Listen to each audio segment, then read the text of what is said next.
ज्यांनी मागच्या काळात मंत्रिमंडळामध्ये माझ्यासोबत काम केलं ते सन्माननीय गिरीश महाजनजी, आशिष शेलारजी, महादेवराव जानकरजी, जयकुमार रावलजी, मुंबईचे आमचे अध्यक्ष मंगलप्रभात लोढाजी, अतुलजी सावे, सदाभाऊ खोत, रवीजी चव्हाण, योगेशजी सागर, कर्णजी फुके, भाई गिरकर,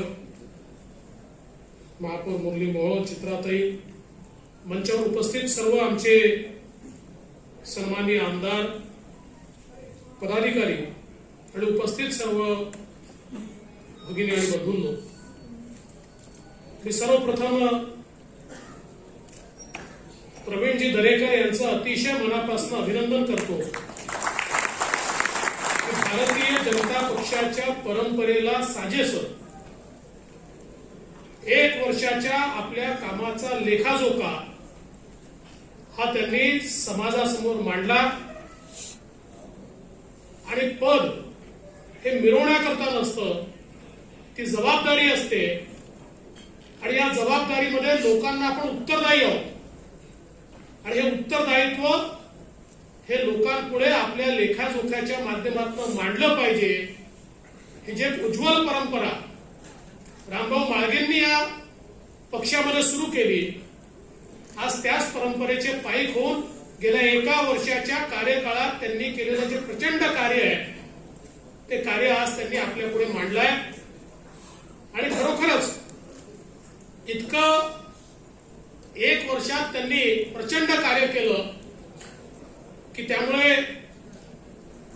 हे जे पुस्तक आहे या पुस्तकात ते सगळं कार्य समाविष्ट करणं कठीण आहे, पण त्यातल्या अनेक ठळक बाबी आपल्याला या पुस्तकाच्या माध्यमातून पाहायला मिळतात.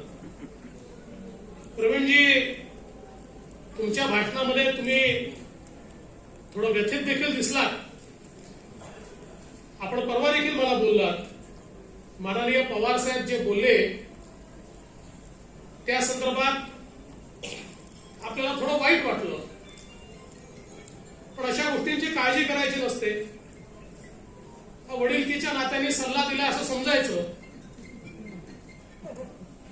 आपल्या कामाचा ठसा उमटतोय असं देखील समजायचं आणि पुढे जात राहायचं. विरोधी पक्षनेत्यांच्या संदर्भात बोलण्याची पवारसाहेबांची सवय जुनी आहे. एकदा एका विरोधी पक्षनेत्याला पवारसाहेब तोडपाणी करणारा विरोधी पक्षनेता देखील म्हणाले होते. तर ही गोष्ट वेगळी आहे की ते त्यांच्या जवळचे आहे, पण त्यामुळे अशी काही काळजी करायचं कारण नाही. तुमच्या कामाचं मूल्यमापन महाराष्ट्र करतोय आणि या ठिकाणी बसलेले जेवढे लोक आहेत यातल्या कोणालाही विचारलं तर तो हेच सांगेल की विरोधी पक्षनेते पदाच्या खुर्चीची उंची वाढवणारं कामच तुम्ही गेल्या 1 वर्षात केलं. मला खरोखर अतिशय अभिमान वाटतो की अतिशय संघर्षाच्या संक्रमणाच्या काळात, अतिशय आव्हानाच्या काळामध्ये प्रवीणजींना विरोधी पक्षनेते पदाची भूमिका मिळाली आणि माणसाचा कसा आव्हानातला जेव्हा संघर्ष करायचा असतो त्यावेळी तो कसा वागतो याच्यावर त्याचं नेतृत्व ठरतं.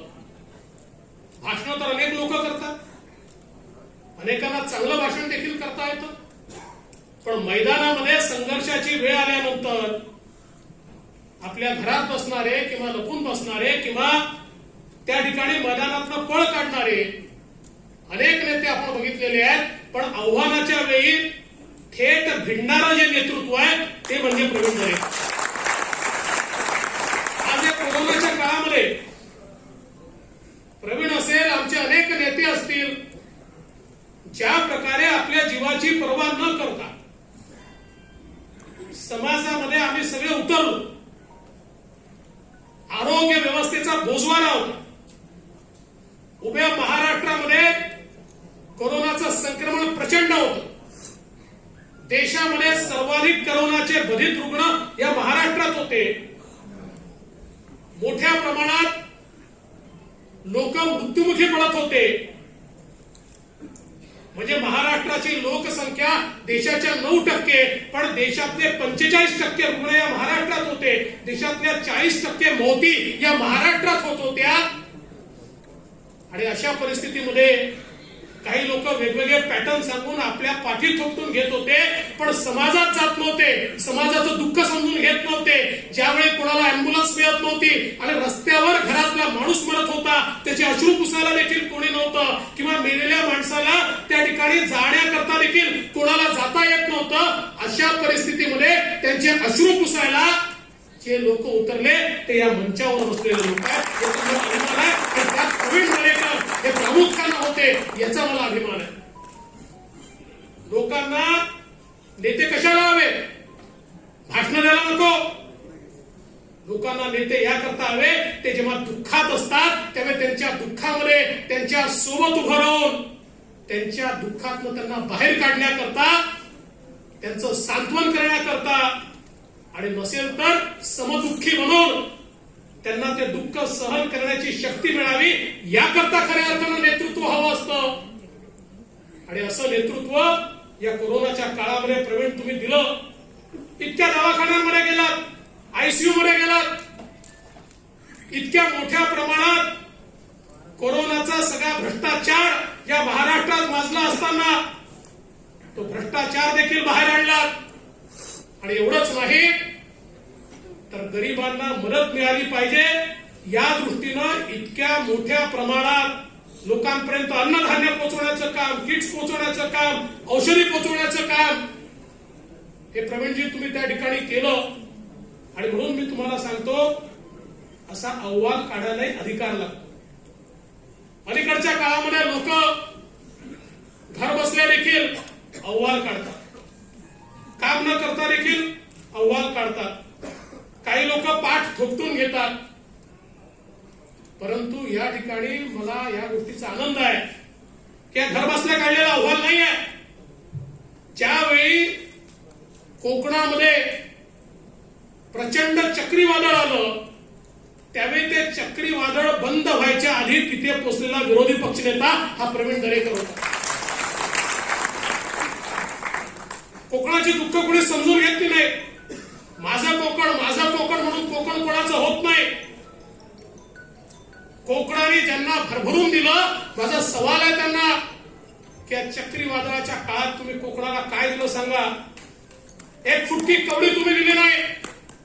ज्या कोकणाने तुम्हाला राज्य दिलं, ज्या कोकणाने वर्षानुवर्ष तुमची पाठराखण केली, त्या कोकणाच्या हाती भोपळा तुम्ही दिला. केवळ बोलाची कलेण बोलाचा भात, अशा प्रकारचा बोलहेवडेपणा आज आपल्याला या कोकणाच्या बाबतीत पाहायला मिळाला. पण त्याच वेळी त्यांची दुःख समजून घेण्याकरता प्रवीण दरेकर त्या ठिकाणी गेले. आम्ही सगळे, आशिषजी असतील, मंगलजी असतील, आम्ही सगळे भाई असतील, आमचे कोकणातले आमदार असतील, मुंबईचे नगरसेवक असतील, एक जण थांबला नाही. आपापल्या गावी जाऊन त्या ठिकाणी काय सेवा करता येते ती सेवा करण्याचं काम या ठिकाणी त्या काळामध्ये आपण केलं. शेतकऱ्यांवर उभ्या महाराष्ट्रामध्ये संकट आलं. ते संकट आल्याबरोबर त्या ठिकाणी प्रवीण दरेकर पोहोचले, आम्ही सगळे त्या ठिकाणी पोहोचलो. आणि मला आनंद आहे की प्रवीण दरेकरांना कधीही हे सांगावं लागलं नाही की इथे संकट आलाय, तुम्ही जा.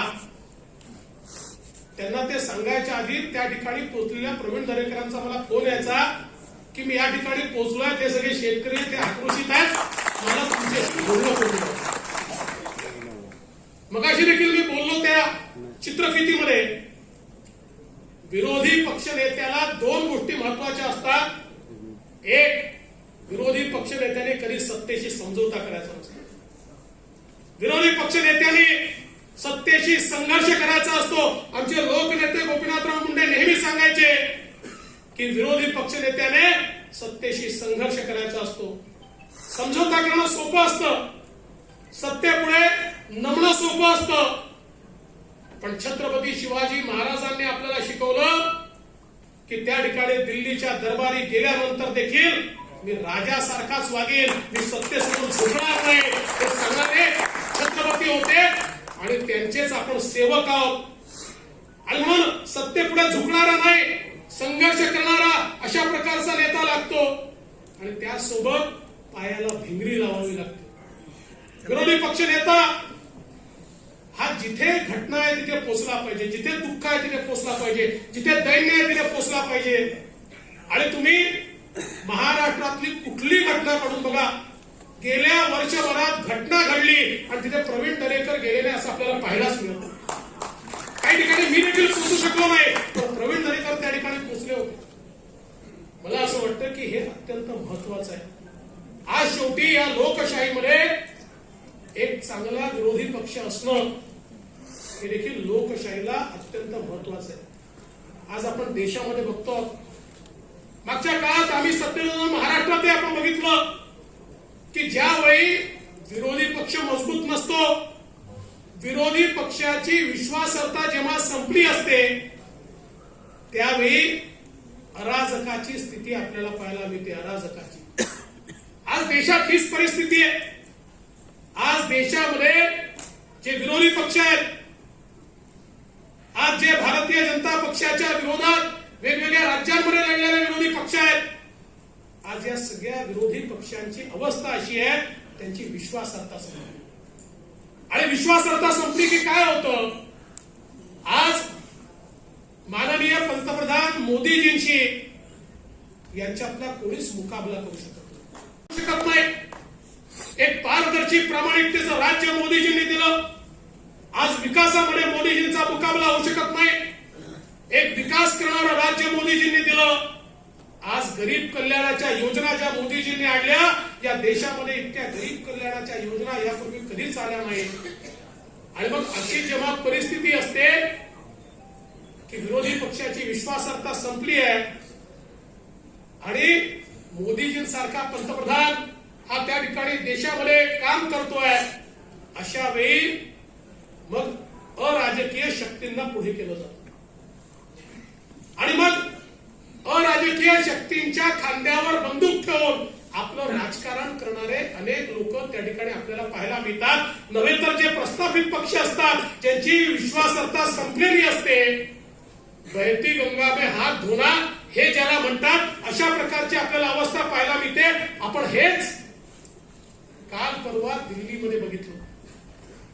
दिल्लीमध्ये शेतकऱ्यांचं आंदोलन, मी हे म्हणत नाही की त्या ठिकाणी शेतकरी नव्हते, होते, नक्की होते. काही अगदी जेन्युइन शेतकरी त्या ठिकाणी होते. पण त्यासोबत आता या ठिकाणी मोदीजींच्या विरोधात काहीच मिळत नाही, तर हे बरे सापडले, आता यांच्या खांद्यावर बंदूक ठेवा आणि मोदीजींवर निशाणा टाका. अशा प्रकारच्या मानसिकतेतनं काही लोक हे त्या ठिकाणी सामील झाले. आणि मला आश्चर्य वाटतं की अनेक पक्ष ज्यांनी आपापल्या राज्यात या सुधारणा केल्या, अनेक पक्ष ज्यांनी आपल्या जाहीरनाम्यांमध्ये या सुधारणा सांगितल्या, नव्हे तर याचे पुढचं बोलले, तेही लोक त्या ठिकाणी त्यांच्या सुरात सूर मिसळायला लागले. आणि आम्ही आधीच सांगत होतो की सरकार चर्चा करते, सातत्याने चर्चा करते. इतके चर्चेचे तर दौर यापूर्वी कधीच झाले नव्हते. नव्हे तर सरकारने आपली भूमिका नमती केली. ठीक आहे, तुम्हाला जर वाटत असेल 18 महिने आम्ही हे स्थगित ठेवतो, आपण त्याचा अभ्यास करू आणि अभ्यासावरती निर्णय घेऊ, कारण शेतकऱ्याचा हिताचा निर्णय आहे. पण काही लोक आणि काही शक्ती अशा होत्या ज्यांना हे वाटत होतं की आंदोलन संपलंच नाही पाहिजे, मोदीजींच्या विरुद्ध आपल्याला काही करता येत नाही, यांच्या खांद्यावर बंदूक लावा आणि त्याच्यावरनं हे आंदोलन चालवा. अशा प्रकारची आंदोलनं अनेक आपल्याला आता या ठिकाणी पाहायला मिळाली. मला आठवतं जेव्हा शाहीनबागचं आंदोलन चाललं होतं, त्यावेळेस माननीय पंतप्रधान अतिशय स्पष्टपणे म्हणाले होते की शाहीनबाग ये संयोग नहीं है, ये एक प्रयोग है. हा संयोग नहीं है, हा प्रयोग आहे. या देशामध्ये विश्वासार्हता संपलेले विरोधी पक्ष अनेक आहेत की ज्या विरोधी पक्षांना आज स्वतः आंदोलन करता येत नाही, तर बिनचेहऱ्याची आंदोलनं आज त्या ठिकाणी त्या आंदोलनांमध्ये घुसून आणि मग त्या आंदोलनांना दिशाहीन करायचं, अशा प्रकारचं काम देखील आपल्याला पाहायला मिळत आहे. आणि मग काल जे काही घडलं दिल्लीमध्ये, या देशामध्ये शर्मेनं मान खाली घालावी अशा प्रकारचं वर्तन या देशाच्या लाल किल्ल्यावरनं तिरंगा झेंडा जर कोणी काढत असेल, कसं सहन करता येईल.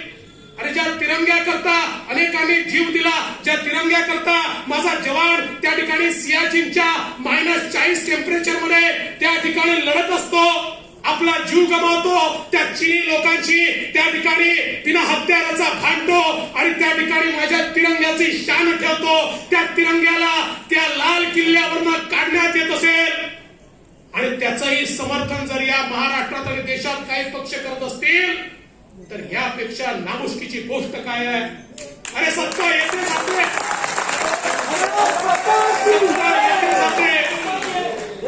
पण हा देश राहायला पाहिजे, हा देश राहायला पाहिजे, हा देश राहिला तर तुम्ही सत्ता मिळवाल. सत्ता गेल्याने इतकं अंध होऊन, सत्ता गेल्याने इतकं व्यथित होऊन अशा प्रकारे जर आपण समर्थन करायला लागलो तर हा देशात अराजक तयार होईल. आणि म्हणून मला आनंद आहे, या महाराष्ट्रामध्ये ठीक आहे लोकांनी आम्हाला सत्तेत निवडून दिलं होतं, पण तुम्ही बेईमानी केली म्हणून विरोधी पक्षात बसावं लागलं. पण आम्ही तरी घाबरलो नाही. विरोधी पक्षात तर ठीक, उत्तम विरोधी पक्ष म्हणून काम करून दाखव, विश्वासार्हता असलेला विरोधी पक्ष म्हणून काम करून दाखव. मी तर या ठिकाणी असं म्हणेन की हे सरकार नशीबवान आहे की आमच्यासारखा विरोधी पक्ष त्यांना मिळाला त्याला जबाबदारीची जाणीव आहे.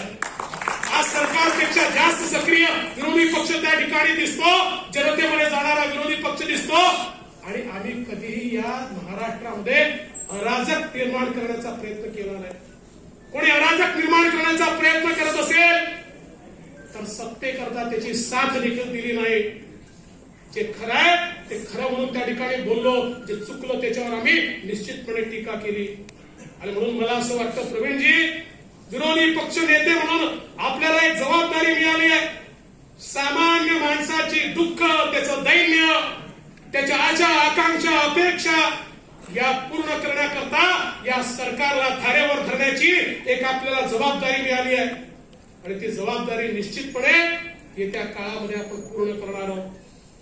आज खरं तर या निमित्ताने मला एवढंच सांगावं असं वाटतं की हा जो लेखाजोखा या ठिकाणी आहे, हा जरी 1 वर्षाचा लेखाजोखा असला तरी एका वर्षामध्ये प्रवीणजी तुम्ही जे काम केलं आहे ते खरोखर असं वाटतं अनेक वर्षाचं काम आहे.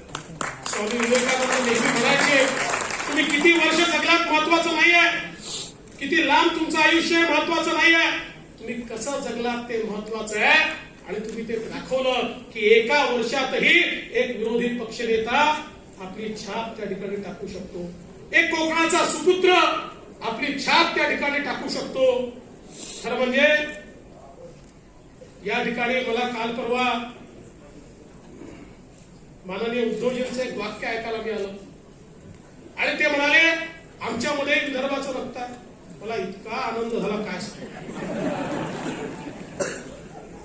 किंवा हे म्हणण्याची वेळ तर आली. अशी जी आमचं यश बघा विदर्भाचं, किंवा हे म्हणण्याची तर वेळ आली की आमच्यामध्ये विदर्भाचं रक्त आहे. मी उद्धवजींना एवढीच विनंती करणार आहे, नुसतं विदर्भाचं रक्त असून चालत नाही. कारण अनेक विदर्भाच्या नेत्यांनी विदर्भाशी बेईमानी केली, त्यामुळे किमान विदर्भाशी बेईमानी करू. विदर्भाचं रक्त असेल. विदर्भ वैधानिक विकास मंडळ का बंद झाली? विदर्भाला या ठिकाणी वैधानिक विकास मंडळाच्या माध्यमातून, मराठवाड्याला या ठिकाणी वैधानिक विकास मंडळाच्या माध्यमातून जे प्रोटेक्शन मिळालं होतं ते बंद करण्याचं पाप कोणी केलं हे उद्धवजी आम्हाला कळलं पाहिजे आणि मग विदर्भाच्या रक्ताबद्दल आपण बोललो पाहिजे. आज या सरकारमध्ये ज्या प्रकारची वागणूक मराठवाड्याला मिळते, विदर्भाला मिळते, का मराठवाड्यामध्ये त्या ठिकाणी वॉटर ग्रीडचं काम बंद आहे, का मराठवाड्यामध्ये सिंचन प्रकल्पाचं काम बंद आहे, का त्या मराठवाड्याच्या गोदावरीच्या खोऱ्यामध्ये नेण्याचं पाणी त्याची सगळी व्यवस्था आम्ही केली पण त्याबद्दल चकार शब्द तुम्ही काढत नाही. आज काय अवस्था आहे? आज मुंबईची अवस्था काय आहे? आज मुंबईच्या मेट्रोची अवस्था काय आहे? काल मी ट्विट केलं, मी दिल्लीवरनं एअरपोर्टला गेलो आणि एअरपोर्टला जाताना दिल्लीच्या मेट्रोमध्ये बसलो. 15 मिनिटात मी एअरपोर्टवर गेलो जिथे 1 तास लागत होता. त्याच वेळी माझ्या मनात आलं की रे 2021 साली कुलाब्यातनं मुंबईच्या छत्रपती शिवाजी महाराज एअरपोर्टवर आपण 25 मिनिटात जाऊ शकणार होतो. 2021 साल आलं, 80% काम झालं होतं. उरलेल्या कामाचं काय? आणि मग माझ्या लक्षात आलं 100% काम झालं तरी पुढचे 2-3 वर्ष आम्ही जाऊ शकत नाही. कारण जर छत्रपती शिवाजी महाराज आंतरराष्ट्रीय विमानतळावर कुलाब्यातनं किंवा कुठल्याही भागातनं लोकल मधनं मेट्रो 3 जायचं असेल तर आरेमध्येच कारशेड करावं लागेल, तरच त्या ठिकाणी वर्षभरात आपण जाऊ शकू. पण काही लोकांनी प्रेस्टिजचा इश्यू केला, इगोचा इश्यू केला आणि त्यामुळे पुढच्या 4 वर्षही मुंबईकरांना मेट्रो 3 मध्ये बसता येणार नाही. मेट्रो 3 अंडरग्राऊंड मेट्रोचे फोटो जर काढायचे असतील तर दिल्ली किंवा कलकत्त्याला जाऊनच फोटो काढावे लागतील. आशिषजी, आपल्याला मुंबईमध्ये तसे फोटो काढण्याची संधी मिळेल असं मला वाटत नाही. आणि म्हणून या सगळ्या गोष्टी आहेत. ज्या प्रकारे आज शेतकऱ्यांवर अन्याय होतोय, ज्या प्रकारे आज सामान्य माणसाची दैना होते, खरं म्हणजे मला असं वाटतं की यामुळेच या सरकारला ग्रामपंचायतच्या निवडणुकीमध्ये आरसा दाखवण्याचं काम सामान्य जनतेने केलं. हे पुन्हा एकदा भारतीय जनता पक्ष हाच सगळ्यात मोठा पक्ष आहे हे या ग्रामपंचायतच्या निवडणुकीत दाखवून दिलं. हा जो विश्वास लोकांचा आहे, या विश्वासाला पात्र होण्याकरता येत्या काळामध्ये प्रवीणजी अजून ताकदीनं मजबूतीनं काम करावं लागेल. आणि हा तर लेखाजोखा आहेच, पण गिरीशजी म्हणाले ते देखील खरं आहे किंवा आशिषजी म्हणाले ते त्याहून खरं आहे. फार काळ विरोधी पक्षात राहायचं नाहीये, पण जेवढा वेळ विरोधी पक्षात राहू सत्तेचा विचार डोक्यात नाही आणायचा. जेवढा वेळ विरोधी पक्षात राहू, विरोधी पक्षाचं जॅकेट आहे, सत्ताचं जॅकेट नाही. एकदा विरोधी पक्ष नेत्याचं जॅकेट चढवलं की आता पूर्ण न्याय देत शेवटच्या माणसाचा आवाज बनवून येत्या काळात आपण काम करू. आणि त्याकरता मी तुम्हाला शुभेच्छा देतो. तुम्ही विरोधी पक्षनेता म्हणून उत्तम काम केलंय, तुम्ही मुंबई बँकेचे अध्यक्ष म्हणून उत्तम काम केलंय, ज्या ज्या क्षेत्रात तुम्हाला काम दिलं त्या त्या क्षेत्रात उत्तम काम दिलंय. आणि म्हणून अशाच प्रकारचं काम हे भविष्यात देखील तुम्ही करावं अशा शुभेच्छा देऊन माझं बोलणं संपवतो. जय हिंद, जय महाराष्ट्र.